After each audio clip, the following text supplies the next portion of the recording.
Bismillahirrahmanirrahim. Assalamualaikum warahmatullahi wabarakatuh. Innal hamdalillah nahmaduhu wa nasta'inuhu wa nastaghfiruh wa na'udzu billahi min syururi anfusina wa min sayyiati a'malina. May yahdihillahu fala mudhillalah wa may yudlilhu fala hadiyalah. Asyhadu an la ilaha illallah wahdahu la syarikalah wa asyhadu anna Muhammadan abduhu wa rasuluh. Allahumma shalli ala Muhammad wa ala alihi wa sahbihi ajmain. Amma ba'du, yang kami hormati Mudir Ma'had Al-Ittihad Al-Islami Ustaz Mughni Musa LCMA, yang kami hormati Mudir Ma'had Al-Ittihad Al-Islami kami yang terdahulu Ustaz Khairul Anam LC, dan yang kami hormati juga para asatid, Dewan Asatid, dan juga semua jajaran pengurus Ma'had Al-Ittihad Al-Islami yang telah membesarkan kami dan dengan ikhlas mendidik kami dengan sebaik-baiknya, dan semoga Allah Subhanahu wa taala membalas semua kebaikan itu dengan kebaikan yang berlipat ganda. Bapak-bapak, ibu-ibu, para santri yang dimuliakan Allah Subhanahu wa taala. Pertama, saya sangat bersyukur pada malam hari ini saya bisa berdiri di sini. Ini bukan kemudian saya lebih tahu, tidak, tapi karena saya menjalankan perintah dari para asatid.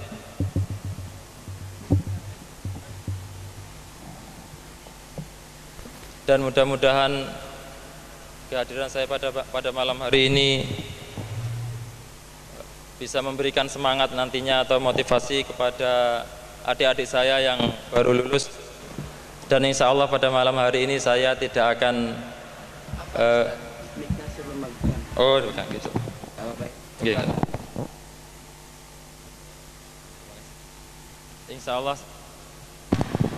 Insya Allah saya tidak berani banyak bicara tentang dalil-dalil Al-Quran, karena insya Allah ini di hadapan saya para ustadz-ustadz saya.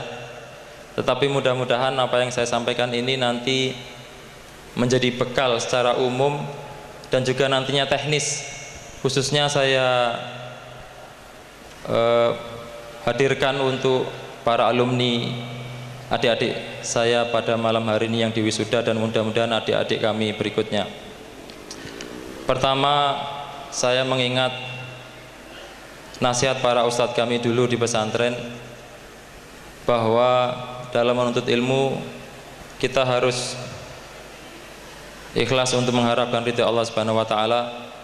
Tapi sebelum itu saya ingin menekankan, biasanya niat terlebih dahulu, tapi karena setelah ini para alumni ini akan menuju pada jenjang yang lebih tinggi, maka yang ingin saya tekankan sebelumnya adalah hendaknya kita menekankan kembali keimanan kita terhadap takdir Allah Subhanahu wa taala yang biasa kita hafal, antu'mina bil qadari khairihi wa syarrihi. Karena bapak-bapak, ibu-ibu, serta para santri yang dimuliakan Allah Subhanahu wa taala, nantinya akan ada dalam kehidupan nyata kita sehari-hari. Seringkali orang itu berilmu, banyak ilmunya, tapi oleh Allah Subhanahu wa taala memang ditakdirkan tidak banyak hartanya. Sebaliknya ada alumni yang tidak terlalu punya gelar yang tinggi, dan dulu bahkan ketika perpisahan-perpisahan tidak disebut, artinya tidak ada peringkatnya di sini, begitu. Dan qadarullah, alhamdulillah, ternyata santri ini menjadi orang yang kaya raya. Meskipun ada juga santri yang alhamdulillah diberi karunia ilmu yang luas. Maksudnya ilmu luas sini ya standarnya, karena ilmu itu di sini standarnya gelar akademik dulu. Artinya punya gelar akademik sekaligus punya kekayaan yang luas, kekayaan yang berlimpah.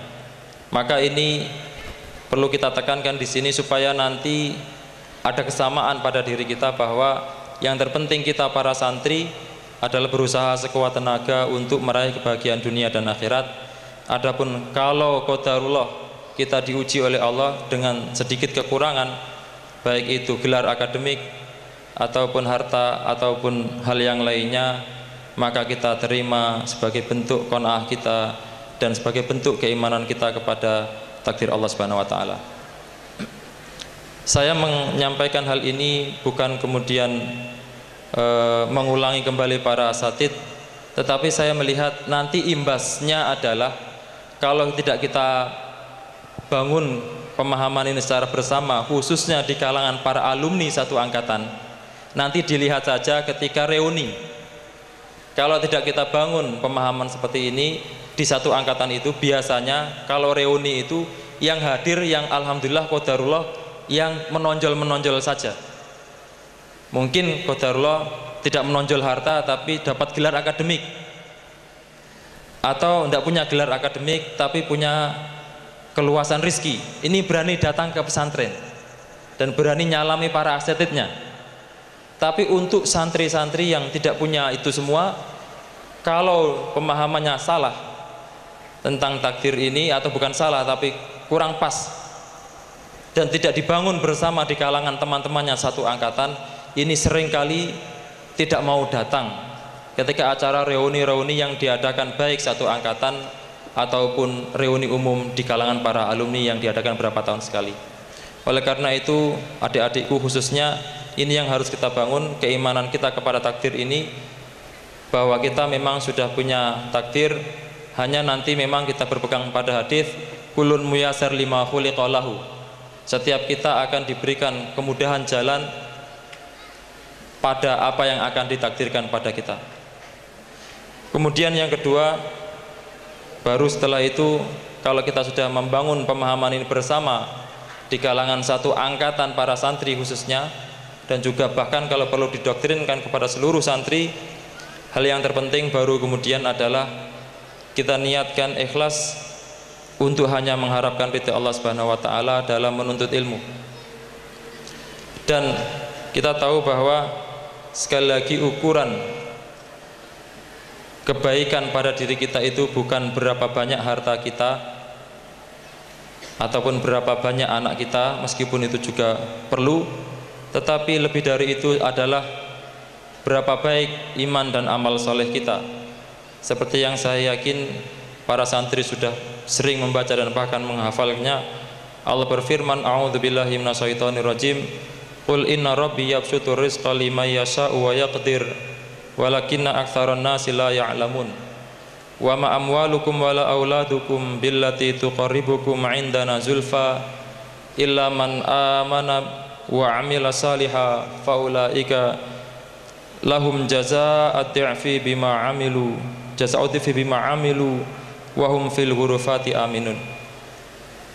Yang intinya di dalam ayat ini bahwa rizki itu lapang ataupun sempit sebenarnya sudah ditakdirkan oleh Allah Subhanahu wa taala.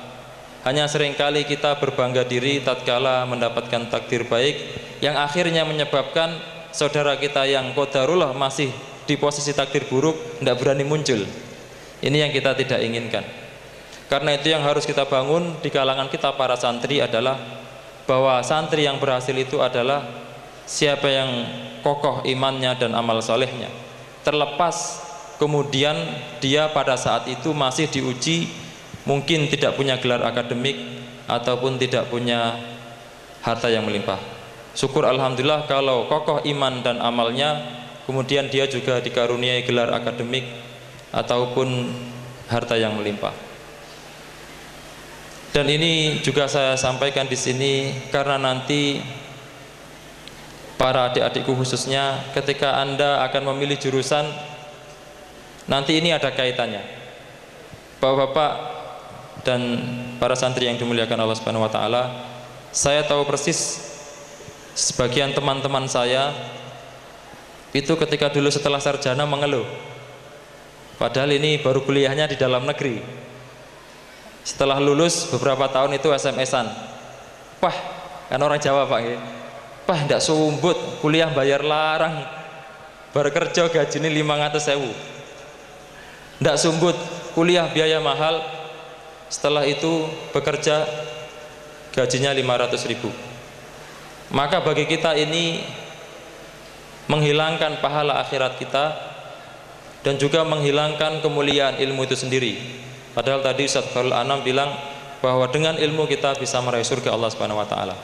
Dan adakah yang lebih mulia daripada surga Allah Subhanahu wa taala itu kecuali ridha Allah Subhanahu wa taala.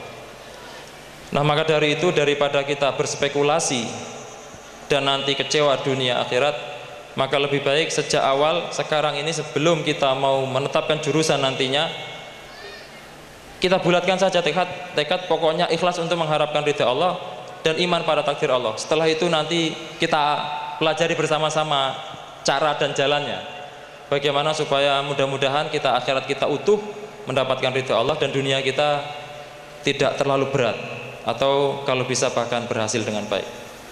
Nah ini kemudian sebenarnya adik-adikku khususnya, bahwa target mendapatkan ridha Allah Subhanahu wa taala ini sebenarnya adalah target yang paling tinggi, yang ini juga diabadikan di dalam Al-Quran, yang artinya kalau target itu adalah paling tinggi dan paling berat, maka itu artinya hanya orang-orang hebat dan berkelas saja yang bisa menempuh target ini.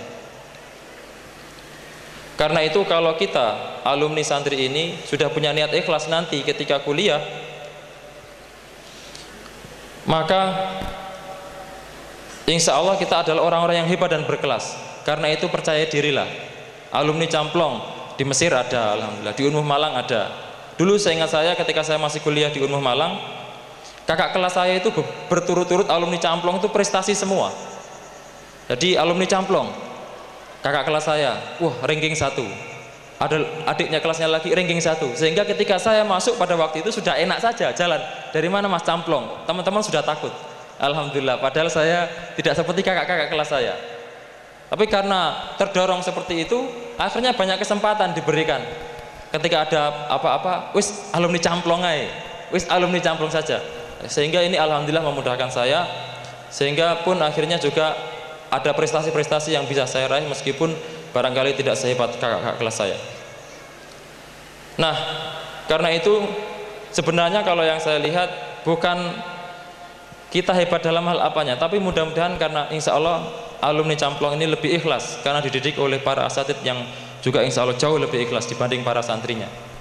Karena itulah maka niat ikhlas ini harus tetap dijaga, dan juga nanti kita sadar bahwa menuntut ilmu sebenarnya seperti yang diajarkan pada kita adalah sebanding dan setara dengan berjihad kalau rukun dan syaratnya terpenuhi. Salah satu rukunnya adalah ataupun syaratnya adalah niat ikhlas. Allah berfirman, wa ma kanal mu'minuna liyanfiru kafah falaula nafaru min kulli firqatin minhum ta'ifatul liyatafaqahu fid-din wal yungdiru qaumahum idza rajau ilaihim la'allahum yahdharun. Yang saya yakin ini adalah kita semua sudah tahu, tidaklah seharusnya setiap orang mukmin itu pergi ke medan jihad perang semuanya, tetapi hendaknya ada setiap kelompok, setiap dari umat itu satu atau dua orang atau sekelompok orang yang khusus punya tugas khusus tidak ikut perang, tapi liyatafaqahu fiddin, untuk bertafakuh fiddin, dan kemudian untuk memberikan peringatan kepada para mujahid-mujahid itu, karena umumnya mereka di lapangan tidak sempat lagi buka kitab ini halaman berapa, siapa pengarangnya dan lain sebagainya.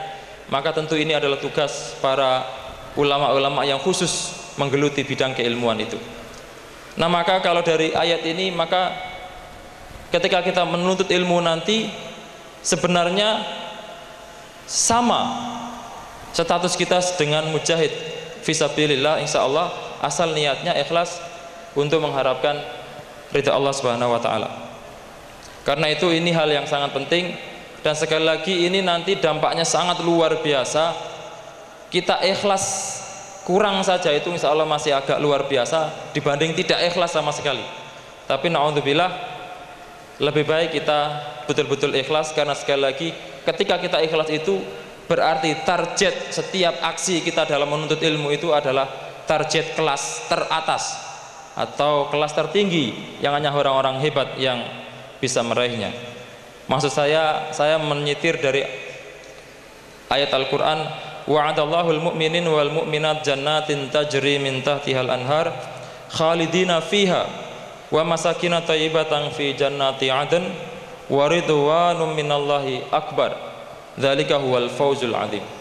Jadi di ayat ini surat At-Taubah ayat 72, wa ridwanum minallahi akbar di akhir ayat itu.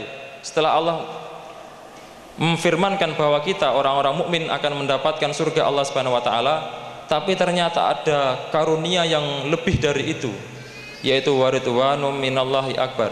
Dan keridhaan Allah adalah karunia yang paling tinggi, lebih tinggi dibandingkan surga Allah Subhanahu wa taala. Kalau dengan surga Allah di akhirat saja ridwan Allah itu lebih tinggi, apalagi kalau hanya dibandingkan dengan sebatas kenikmatan-kenikmatan duniawi, tentu tidak level, bukan level kita, begitu saja. Jadi kalau tadi ada saya kisahkan, ada mahasiswa yang juga sungguh-sungguh, luar biasa, usahanya sungguh-sungguh, meraih gelar-gelar akademik itu.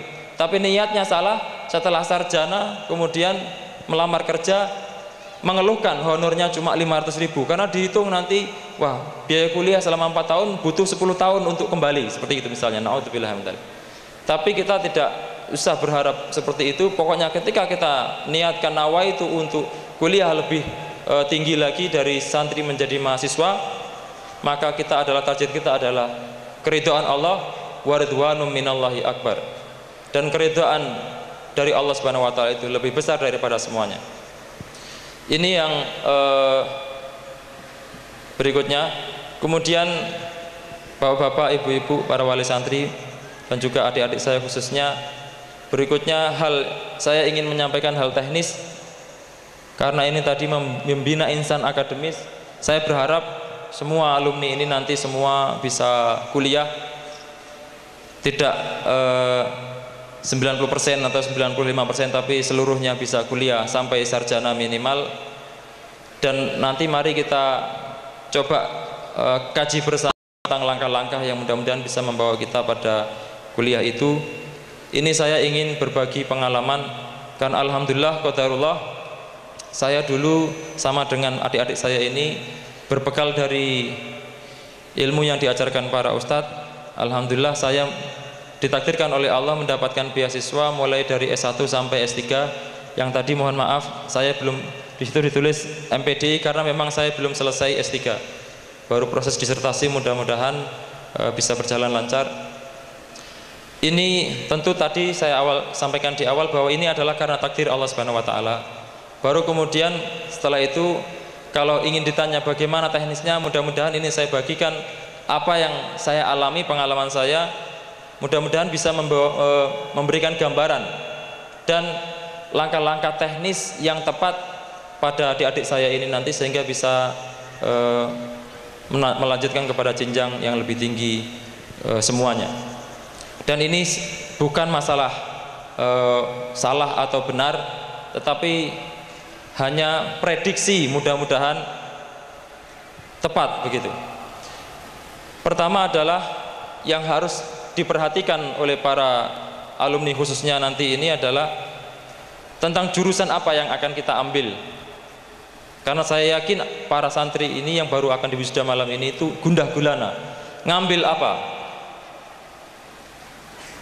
Ini dulu juga kami alami. Kalau saya sederhanakan, pilihannya hanya ada dua. Pilihan yang masuk ke bidang agama atau ilmu alat agama dengan berbagai macam jurusan spesifikasinya, dan non ilmu alat agama.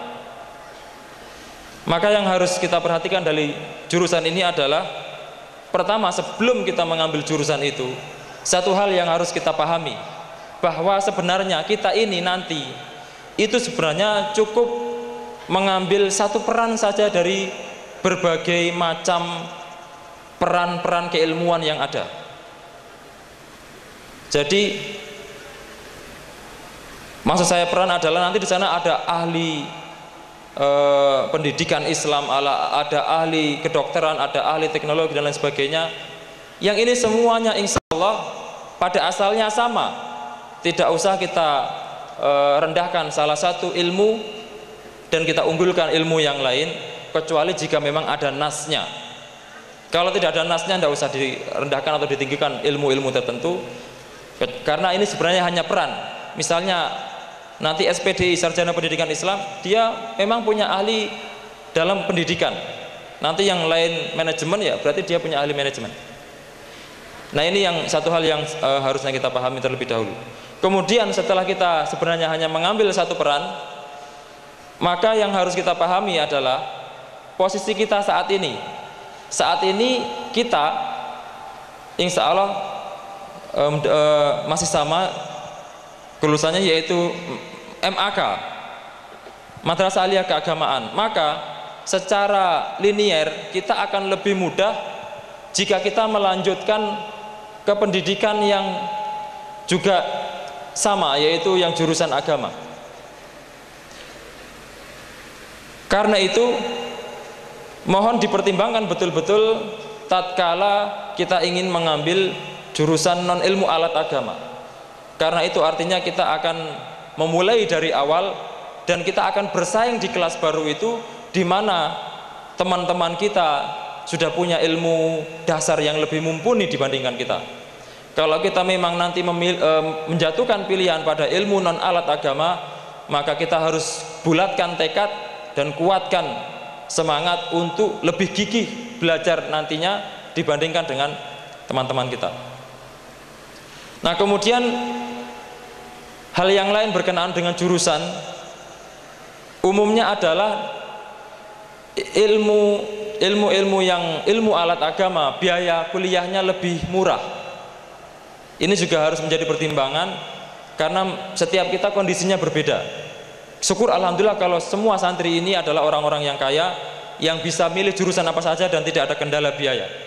Tapi ketika memang adalah kendala biaya, maka silakan dipertimbangkan tentang biaya yang akan ditempuh nantinya. Karena sebenarnya nanti kita bawa ke tarik awal, yang penting niatnya sudah ikhlas, niatnya mengharap ridha Allah, kemudian kita sadar bahwa kita hanya mengambil satu peran, maka nanti ilmu itu tidak ada yang berani. Nanti ketika kuliah tidak ada yang, wah kamu ilmu PAI, ilmu rendahan, tidak ada yang berani begitu. Karena setiap orang yang kuliah kemudian sadar, apalagi kalau dia kuliah di universitas yang semua jurusan ada, dia akan sadar bahwa kita hanya mengambil satu bagian saja dari keilmuan yang ada.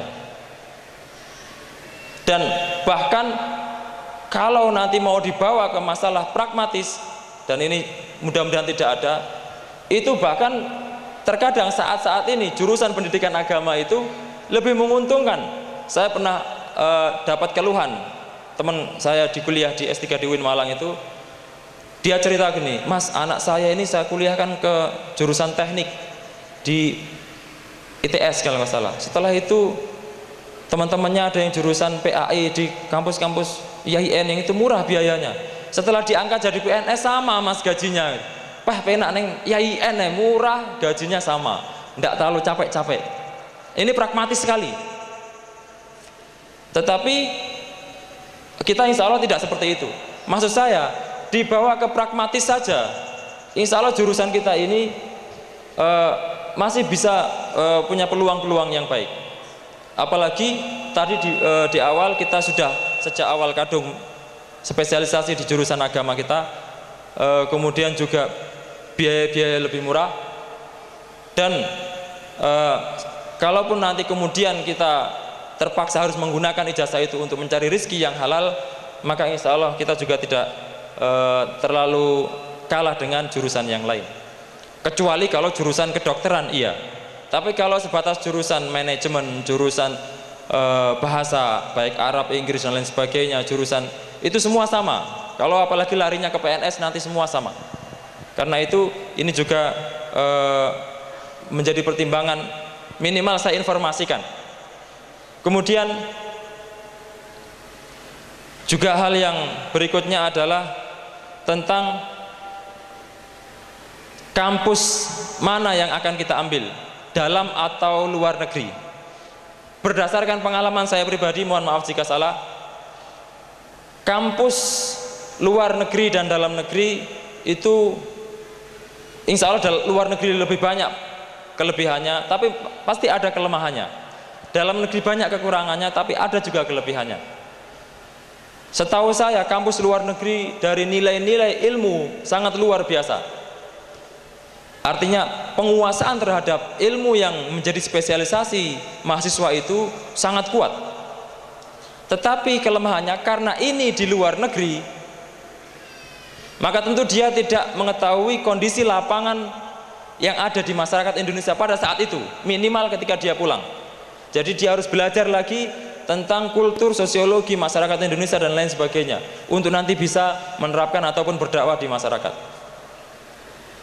Dan di Indonesia kebalikannya, ilmunya nanti sangat dangkal secara umum. Mungkin ada kampus-kampus tertentu yang luar biasa, tetapi secara umum ilmunya, bahkan insya Allah setahu saya banyak saya mengulang pelajaran dari pesantren ini. Karena itu alhamdulillah ketika saya ikut tes beasiswa S1 di Unmuh Malang, saya diterima alhamdulillah.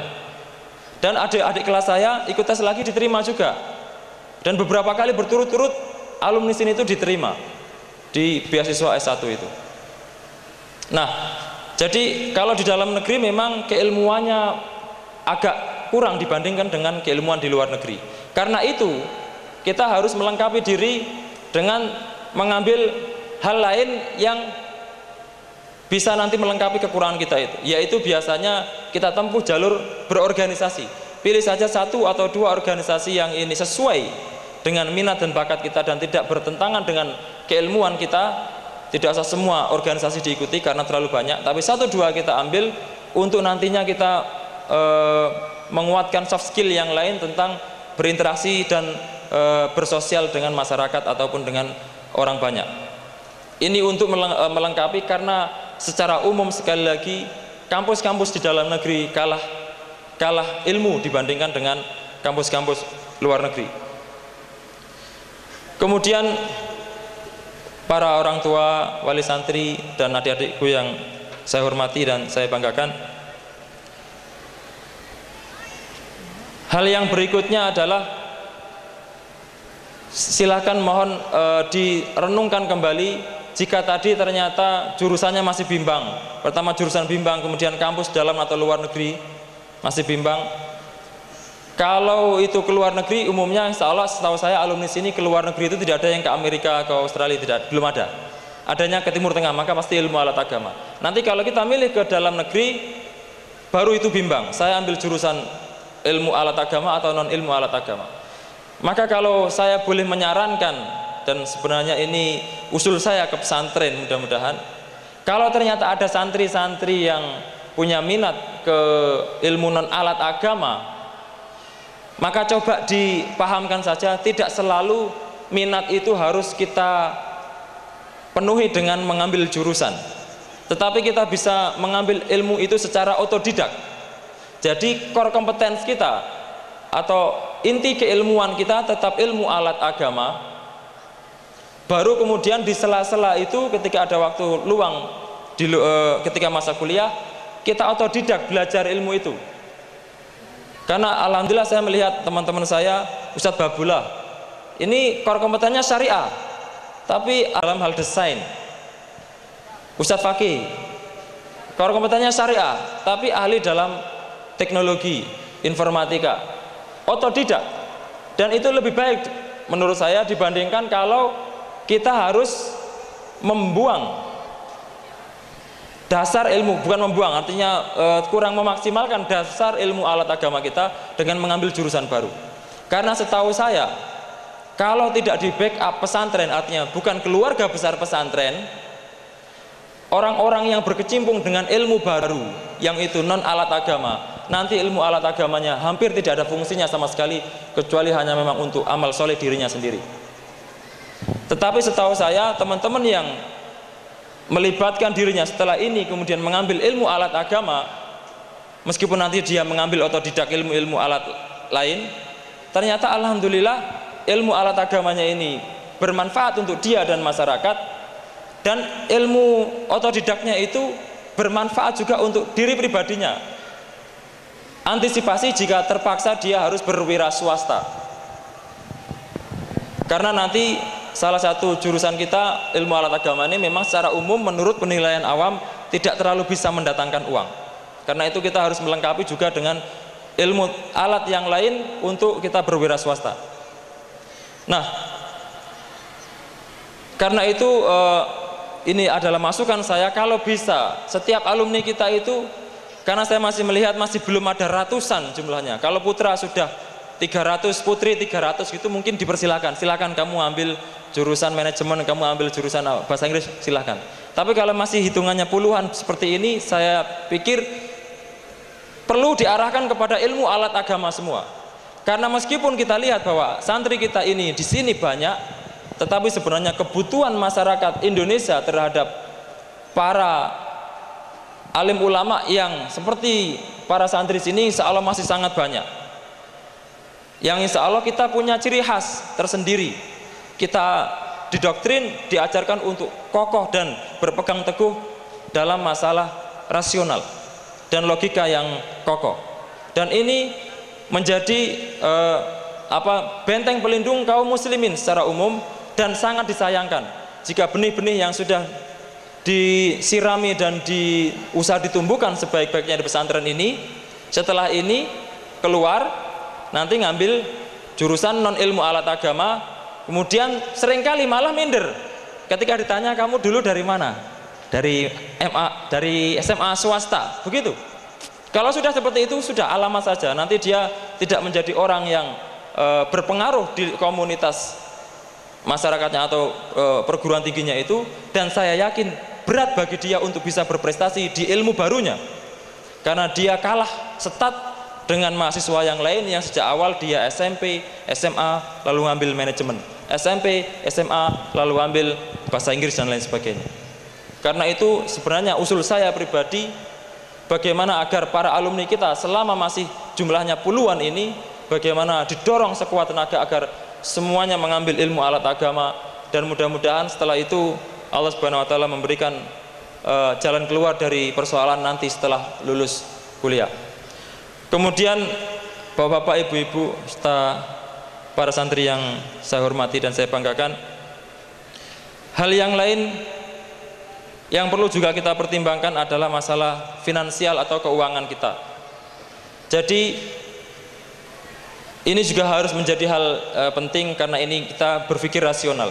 Dulu ketika saya kembali ke saya, ketika saya baru lulus tahun 2003 di sini, ketika saya ditanya oleh teman-teman, kamu kemana? Saya bilang saya insya Allah tidak kuliah, karena waktu itu memang saya pas pada saat itu orang tua kami dalam kondisi kolaps, kondisi keuangan yang menurun drastis, sehingga untuk saya pikiran kuliah tidak bisa untuk saat itu. Pilihannya adalah nunggu 2 tahun 3 tahun kumpul-kumpul uang baru mungkin bisa kuliah. Sehingga ketika saya ditanya, ya insya Allah kalau nggak menikah, saya waktu itu begitu, pengabdian, daripada nggak kuliah terus luntang-luntung mikir, ya menikah saja gitu. Tapi ini nggak saya sarankan. Baru kemudian alhamdulillah qadarullah saya dapat jalan keluar. Waktu itu ada informasi beasiswa dari Universitas Muhammadiyah Malang, lalu saya izin ke orang tua untuk mengikutinya dan sekaligus minta doa, dan diizinkan dan diridhoi. Akhirnya alhamdulillah saya mendapatkan beasiswa, baru tumbuh kembali semangat untuk meraih pendidikan itu dalam rangka mudah-mudahan mengharapkan ridha Allah Subhanahu wa taala. Karena itu ini juga harus kita pikir bersama. Ketika memang kita tidak punya keuangan yang cukup kuat, maka ini juga harus kita pertimbangkan. Apalagi kalau nanti misalnya mengambil jurusan-jurusan yang berspekulasi tinggi, seperti jurusan misalnya tadi itu. Kalau ilmu keguruan, selama dia masih ilmu keguruan, maka statusnya sama dengan PAI, gitu saja. Ilmu keguruan bahasa Inggris, kuliahnya mahal, kalau dibawa ke pragmatis nanti dapat gaji sama. Ilmu keguruan manajemen, selama ilmu keguruan maka statusnya sama dengan ilmu PAI, pendidikan agama Islam. Kalau dia bekerja ya sama. Kalau itu harus dibawa ke pragmatis, kita tidak berharap begitu, tetapi itu adalah kenyataan yang ada, yang nantinya juga mungkin akan kita hadapi nanti. Tapi sekarang ketika kita mau menuntut ilmu, kita niatkan hanya untuk mengharapkan ridha Allah Subhanahu wa taala. Karena itu kemampuan finansial atau keuangan kita juga harus kita perhatikan, Dan syukur alhamdulillah kalau kita punya semangat yang tinggi dan melihat peluang-peluang. Kalau memang kemampuan finansial kita tidak cukup, bagaimana kita aktif bertanya, mencari dan mengorek informasi tentang beasiswa-beasiswa, dan nanti kita pilih salah satu yang kira-kira kita mampu di situ dan kira-kira kita bisa menjalaninya dengan baik. Karena beasiswa-beasiswa itu ada model-modelnya dan itu harus dipahami secara betul. Ada yang beasiswa utuh, biaya kuliah dan biaya pendidikan, biaya kuliah dan sekaligus biaya hidupnya. Ada yang beasiswa pendidikan saja. Ini juga yang harus nanti para santri menjadi perhatian. Kemudian hal berikutnya adalah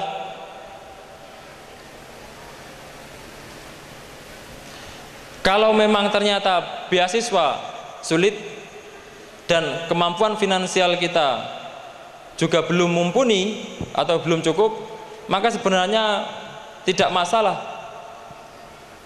Menurut saya, jika kita kemudian memberanikan diri kuliah, kalau tadi jurusannya ilmu alat agama, insya Allah biayanya terjangkau, sambil nanti bekerja. Memang akhirnya hal-hal tertentu bisa terbengkalai, tetapi insya Allah jauh lebih baik jika kita kemudian meninggalkan nuansa keilmuan sama sekali. Kemudian para santri yang saya banggakan, hal yang kemudian perlu kita perhatikan juga yang berikutnya adalah ini yang hasil pengamatan dan pengalaman saya dan juga mengamati teman-teman. Setelah kuliah, ini yang harus kita perhatikan. Jadi tadi ada ciri antara nanti setelah kita lulus, orang yang dalam negeri dengan yang luar negeri. Harus kita pahami, ketika kita kuliah ke luar negeri, ada kesalahan paham cara pandang masyarakat terhadap kita. Dan ini kita tidak bisa menyalahkan masyarakat, karena masyarakat banyak. Mereka orang-orang yang masyarakat awam taunya lek kuliah itu biayanya besar, maka setelah itu harus bekerja dengan gaji besar. Dan ini hampir tidak bisa kita temui di jurusan ilmu alat agama di luar negeri. Karena itu, kalau kita memang menerjunkan diri untuk kuliah ke luar negeri, harus kita bentengi diri kita tadi itu, bahwa pertama takdir kita adalah di tangan Allah Subhanahu wa taala. Kemudian kita menyiapkan bahwa nanti setelah saya lulus, ijazah saya ini secara duniawi tidak terlalu bisa membantu saya untuk mencari rezeki yang cepat, yang banyak, yang halal. Tetapi insya Allah membawa keberkahan, iya. Nah karena itu nanti ketika kita sudah keluar lulus dari luar negeri, setelah pulang segera menyesuaikan diri, beradaptasi dalam artian melihat peluang-peluang.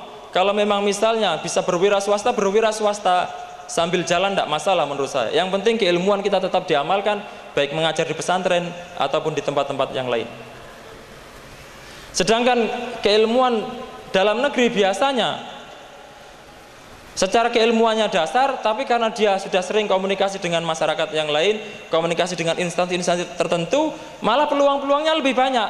Dan ini yang seringkali membuat kita kurang semangat dalam menuntut ilmu, karena sudah kuliah jauh ke luar negeri, kemudian setelah itu pengorbanan finansial kita besar. Setelah pulang kita agak tertinggal dengan teman-teman kita yang kuliah di dalam negeri. Maka insya Allah kalau niat kita ikhlas mengharapkan ridha Allah, dan kalau memang takdir kita adalah takdir baik yang memang waktu itu dimudahkan, mudah-mudahan dimudahkan. Tapi kalau tidak, maka mari kita siapkan, mudah-mudahan ini menjadi pahala yang tak terhingga nantinya di akhirat kelak. Karena ini bapak-bapak, khususnya para wali santri, nanti akan dialami oleh alumni-alumni kita. Saya ingat betul, dulu ada satu kelas alumni, tidak usah saya sebutkan namanya, itu ngejek, dia alumni dalam negeri ngejek, guyani saya, Ruk, itu loh teman kita yang ini loh yang mbak ditolong. Setelah dari luar negeri bingung, saya, wah, masya Allah. Saya tidak setuju dengan ungkapan seperti itu. Tetapi ternyata ungkapan teman saya yang di dalam negeri itu, karena dia mungkin terinteraksi dengan masyarakat luar, masyarakat awam, lalu agak berubah pola pikirnya. Tetapi ternyata memang ini kenyataan di masyarakat kita. Yang mau tidak mau ini harus kita siapkan sejak sekarang, supaya nanti ketika kita 4 tahun ke depan kita lulus, pulang lagi ke pesantren atau pulang ke rumah kita sudah siap dengan konsekuensi yang akan kita hadapi. Lebih baik menyiapkan hal ini sejak awal, dan nanti insya Allah kita akan punya antisipasi langkah-langkah untuk kita menghadapinya. Dan alhamdulillah waktu itu qadarullah salah satu saudara saya yang alumni luar negeri ini sekarang jauh luar biasa. Dia juga pendidikan akademiknya tinggi, kemudian memberanikan diri berwira swasta sambil tetap ngajar. Ternyata alhamdulillah jauh lebih tinggi penghasilannya daripada yang ngejek tadi. Karena yang ngejek waktu itu yang ngajar di perguruan tinggi gajinya ya standar, kemudian yang ini berwira swasta itu ketika memang sukses, ketika memang diuji bangkrut ya bangkrut. Nah, ini yang mudah-mudahan mohon maaf bermanfaat yang bisa saya sampaikan, dan sekali lagi mohon maaf yang sebesar-besarnya karena saya ini sebenarnya tidak berani berbicara banyak. Ada para asatidz kami yang saya yakin insya Allah punya banyak pengalaman, tapi ini adalah apa yang kami alami dulu ketika kami berinteraksi dengan para alumni satu angkatan. Kemudian apa yang saya lihat dan saya alami ketika saya menempuh pendidikan S1 dan S2, dan apa yang bisa saya amati dari teman-teman saya. Mudah-mudahan setelah ini para alumni kita ini semuanya, saya berharap semuanya mengambil jurusan ilmu alat agama, baik di dalam negeri maupun di luar negeri. Setelah itu ya tetap bukan bukan ini kemudian saya tidak setuju kalau ada yang mengambil ilmu alat non agama, tetapi ketika ingin mengambil ilmu alat non agama, perhatikan, boleh mengambil ilmu alat non agama dengan syarat setelah ini 4 tahun ke depan Anda para santri ini harus orang yang sukses di bidang ilmu non alat agama itu. Kalau cuma lulus biasa-biasa saja, nanti tenggelam dengan alumni yang lain yang bukan dari pesantren. Kalau sama-sama tenggelam, lebih baik ilmu alat agama saja, insya Allah lebih mengokohkan ilmu kita yang sebelumnya. Aqulu ma tasma'un wa astaghfirullahaladzim li wa lakum wa lisairil muslimina wal muslimat wa astaghfiruhu innahu huwal ghafurur rahim. Mohon maaf jika ada hal yang kurang berkenan. Billahi taufiq wal hidayah. Wassalamualaikum warahmatullahi wabarakatuh.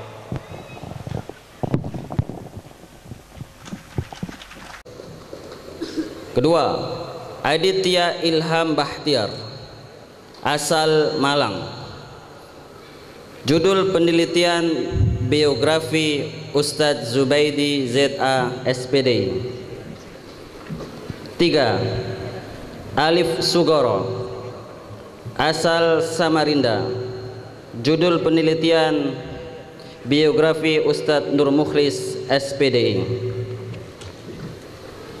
Yang keempat, Al-Kautsar Akbar, asal Sapekan Sumenep. Judul penelitian biografi Bapak Dadang Fernandi SPD. Kelima, Ammar, asal Sapekan Sumenep. Biografi Ustadz Imam Hasanuddin LC MTHI. Yang keenam, nama Anggi Raden Merziarta, asal Malang. Judul penelitian biografi Ustadz Muhari SPDI. 7. Firman Syah, asal Tangerang. Judul penelitian biografi Ustadz Awad Zain SPDI. 8. Furqan, asal Sanadaya Pamekasan. Judul penelitian biografi Ustadz Haribudin. 9. Hendri, asal Sumenep. Judul penelitian biografi Ustadz Ahmad Syaukani LC. 10. Imaduddin Ramadhani, asal Sapekan Sumenep. Judul penelitian biografi Bapak Adam Bahtiar. 11. Ismail Usri, asal Samarinda. Judul penelitian biografi Ustadz Mahmud Budi Setiawan LC. 12. Karman, asal Sanadaya Pamekasan. Judul penelitian biografi Bapak Muhammad Yusuf SPD. 13. Miftahul Arifin, asal Sumenep. Judul penelitian biografi Ustadz Babullah MPD. 14. Muhammad Ghifari Delian Devantio, asal Malang. Judul penelitian biografi Ustadz Ahmad Zainuri SE. 15. Muhammad Jafri Rama Putra, asal Malang. Judul penelitian biografi Ustadz Sulaiman Hakim SPD. 16. Muhammad Hasbi Fatoni, asal Pamekasan. Judul penelitian biografi Bapak Imam Wahyudi SPD. 17. Musa Al-Asad Ramadan, asal Malang. Judul penelitian biografi Ustadz Nurul Fuadi SST. 18. Pardi, asal Sumeneb. Judul penelitian biografi Bapak Dr. Andes Muhammad Misdin. 19. Wildan Aziz, asal Bangkalan. Judul penelitian biografi Bapak Muhammad Zainal SPD.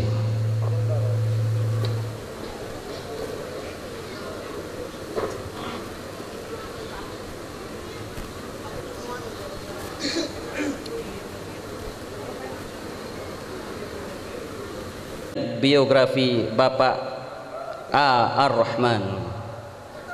2. Ainun Nuzula, asal Sumeneb. Biografi Ibu Haja Rashidah. 3. Aminatus Zuhrah, asal Sampang. Judul penelitian biografi Bapak Ahmad Subarjo SE. 4. Anis Fitria, asal Pamekasan. Judul penelitian biografi Ustadz Zainal Arifin SPD. 5. Ariza Putri Marjari, asal Surabaya. Judul penelitian biografi Bapak Profesor Dr. Syafiq A. Mughni MA. 6. Arifatul Muniro, asal Probolinggo. Judul penelitian biografi Ibu Rohana. 7. Arini Miftahus Sa'adah, asal Jember. Biografi Ustadzah Nurbayanti M. Nasir LC. 8. Asma Sobrina, asal Sidoarjo. Judul penelitian biografi Ustazah Erli Nurul Imayanti SPD. 9. Dali Sukmasari, asal Palembang.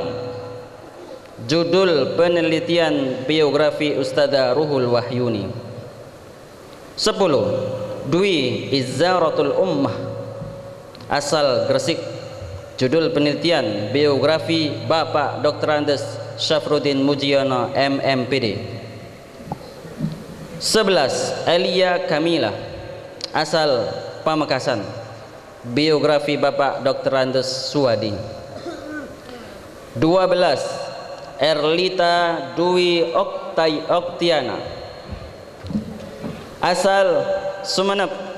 Judul penelitian biografi Ustadzah Kiki Laili SHI. 13. Erviana, asal Sumeneb. Judul penelitian biografi Ustadz Imam Mudakir LC. 14. Fauziatul Laili, asal Sampang. Judul penelitian biografi Ustadz Muslih Wahid SPDI. 15. Haniah Farid Syamlan, asal Sumeneb. Judul penelitian biografi Ustadz Ahmad Junedi LCMAG. 16. Helmiatun, asal Pamekasan. Judul penelitian biografi Bapak Ahmad Suryansah SEMM.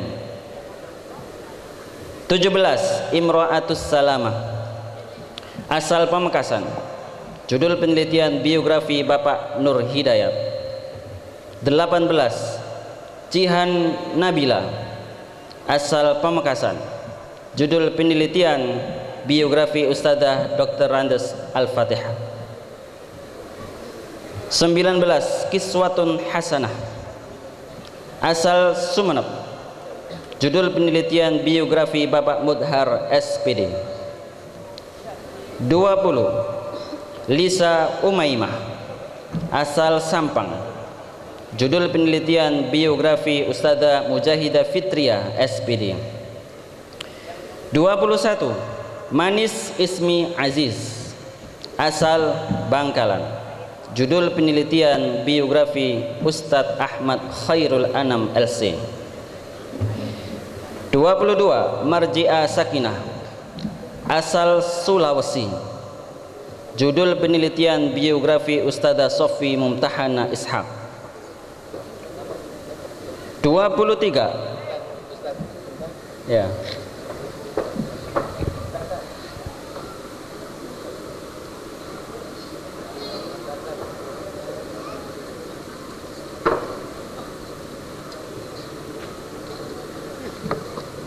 Judul penelitian biografi Ustadzah Mun'imah.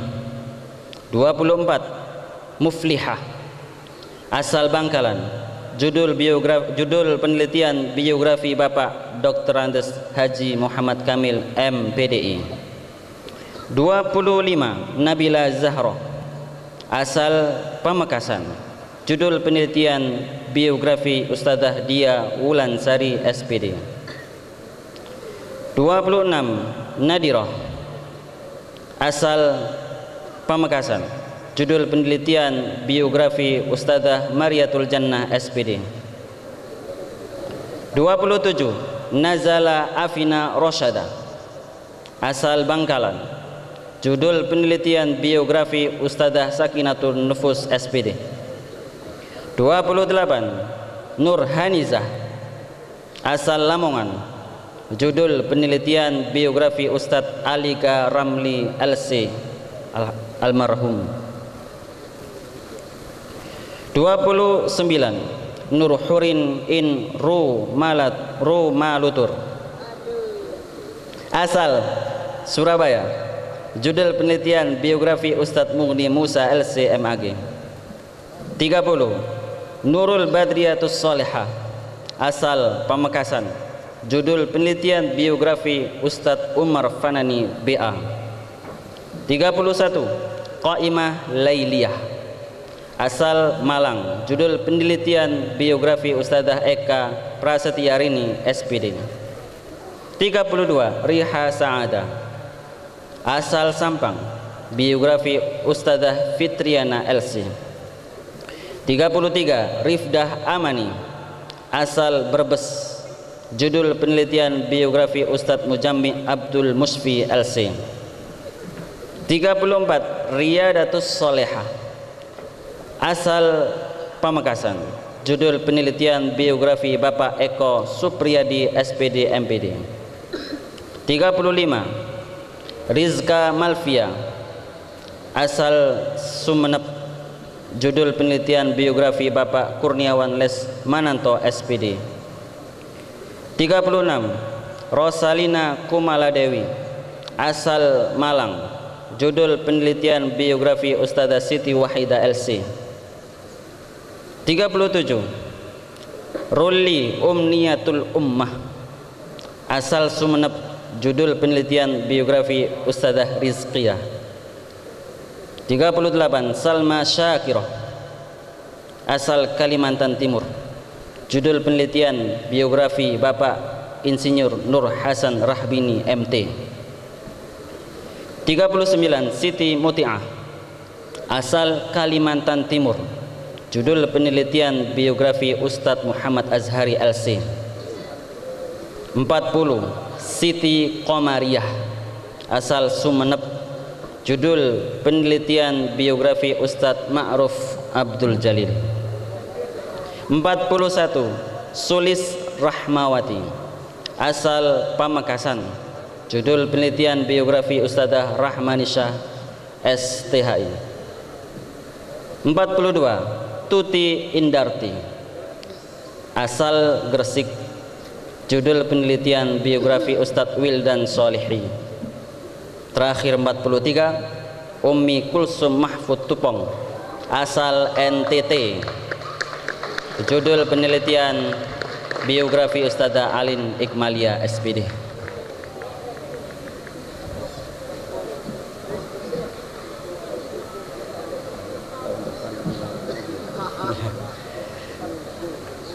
Demikian para hadirin wabarakatuh. Pada acara akhir ini kami dari Etihad Voice akan membawakan lagu yang berjudul Doa Perpisahan.